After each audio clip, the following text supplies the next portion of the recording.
Bonjour, je m'appelle Nicole, je suis l'épouse de Charles-Henri, qui est agriculteur. Nous avons 2 enfants, 3 petits-enfants.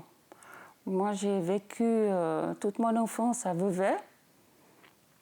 Et avant mon mariage, mes beaux-parents ont construit un appartement dans un bâtiment qui était à côté de la ferme pour nous laisser en fait la ferme, la place à la ferme.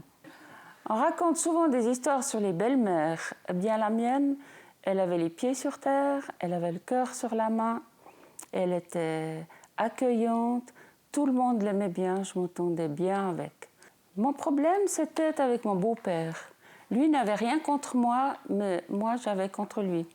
En fait, de vivre ensemble, les uns avec les autres, de travailler aussi ensemble, eh bien, on apprend à se connaître. Et mon beau-père avait un caractère fort, il était autoritaire, des fois il n'était pas très aimable avec son entourage et j'avais beaucoup de peine avec ça. Ce qui fait que j'ai eu des petites rognes contre lui, des non-pardons, surtout une quantité de non-pardons qui se sont accumulés les uns sur les autres, ce qui fait que au bout d'un moment, ça ne sent pas bon. Et puis, j'avais imité les vaches qui étaient à l'écurie vers chez nous. Et puis, je ruminais comme elles. Et ça remontait, c'était terrible. Un jour, j'ai dû aller faire des examens à l'hôpital parce que j'avais le cou qui me serrait, mais vraiment, c'était comme si on m'étranglait. Donc, je me suis dit, j'avais quelque chose. J'ai été faire des examens à l'hôpital et le médecin m'a dit « il n'y a rien, mais je pense que c'est nerveux ».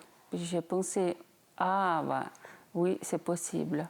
Un soir, on va à la réunion de prière et Eddie me dit tout d'un coup « tu sais, Nicole, tu devrais pardonner à ton beau-père ».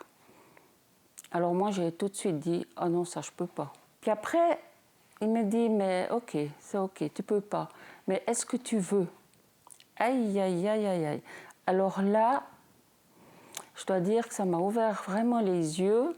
J'ai réalisé là qu'en fait, le Seigneur me demandait de pardonner. Et puis en plus, c'était pour mon bien. Ça, je n'avais encore pas testé, mais toujours est-il que là, j'ai été d'accord, enfin, de pardonner.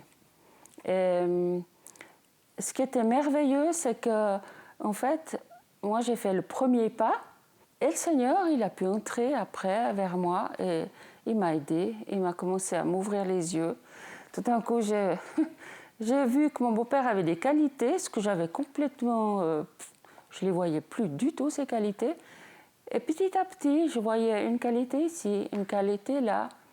Et puis bon, s'il y avait des moments où j'avais envie de nouveau de lui en vouloir, je me suis dit non, j'ai pardonné, c'est fini, c'est terminé, je veux plus rentrer là-dedans. Et ça m'a aidé vraiment pour toute ma vie. La vie était beaucoup plus belle. J'ai lu dernièrement que le vrai pardon n'a rien à voir avec nos sentiments, c'est une question de volonté. Moi, c'est exactement ça. Lors du dernier message de François, il nous a dit ceci: quand Dieu nous invite au pardon, il fait plus office de médecin que de juge. Il connaît les effets secondaires du non-pardon et tout le poison que représente l'amertume. Et je trouve ça tellement... c'est vrai, c'est juste, c'est parfait. Il n'y a plus qu'à pardonner. Et moi, j'encourage tout le monde à faire ce pas de pardonner. Vraiment, ça libère. On est beaucoup mieux après. Et ouais, la vie est belle. Alors, pour terminer, je dirais que mon beau-père a été veuf pendant 15 ans.